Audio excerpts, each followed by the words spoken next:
आकाशवाणी मध्य प्रदेश से प्रस्तुत हैं प्रादेशिक समाचार।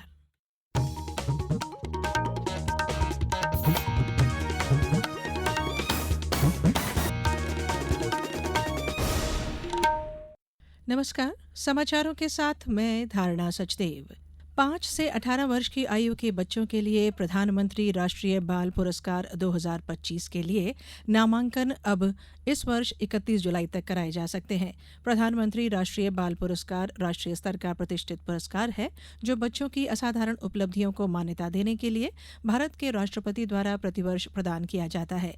यह पुरस्कार उन बच्चों को दिया जाता है जिन्होंने बहादुरी, समाजी सेवा, पर्यावरण, खेल, कला और संस्कृति तथा विज्ञान और प्रौद्योगिकी सहित श्रेणियों में उत्कृष्टता का प्रदर्शन किया है। सभी नामांकन आधिकारिक राष्ट्रीय पुरस्कार पोर्टल awards.gov.in के माध्यम से ऑनलाइन जमा किए जाने चाहिए।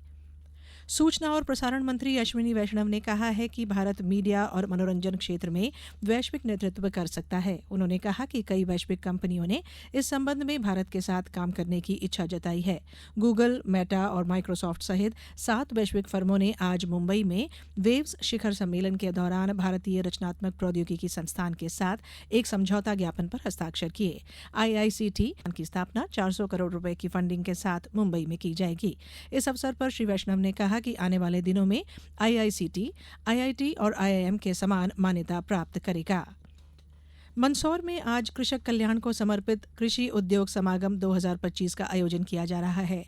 इस एक दिवसीय समागम का शुभारंभ मुख्यमंत्री डॉक्टर मोहन यादव ने किया। इस अवसर पर उन्होंने कृषि पर आधारित विभिन्न प्रदर्शनियों का अवलोकन किया। यह कार्यक्रम कृषि और उद्यानिकी क्षेत्र में नवाचार और तकनीकी उन्नयन पर केंद्रित है। समागम स्थल पर देश के कृषि और उद्यानिकी के क्षेत्र में आधुनिक यंत्रों, उपकरणों का उत्पादन करने वाली इकाइयों द्वारा कई स्टॉल लगाए गए हैं। कृषि समागम का शुभारंभ करने के पहले मुख्यमंत्री डॉक्टर मोहन यादव ने कहा, कृषि की उन्नत सभी प्रकार की फसलों के लिए, उन्नत उपकरणों के लिए, कृषि आधारित उद्योग लगाने के लिए एक विशाल समागम का आयोजन किया गया है, जिसमें कई प्रकार के अलग अलग क्षेत्रों में काम करने वाले लोग जो हमारे किसानों की फसलों का ठीक से उत्पादन होकर प्रोडक्ट बनाए और प्रोडक्ट से उनकी न केवल फसल की कीमत सही से मिले बल्कि राज्य भी समृद्ध हो, किसानों को खेती में प्रोत्साहन मिले, वो अधिक उत्पादन ले पाए।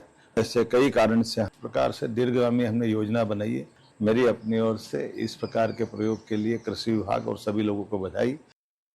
प्रदेश में जल गंगा संवर्धन अभियान में अब तक 21 लाख नागरिकों की सहभागिता सामने आई है। इसके अलावा खेत तालाब के माध्यम से 1 लाख हेक्टेयर सिंचाई सुविधा का सृजन करने में भी सफलता मिली है।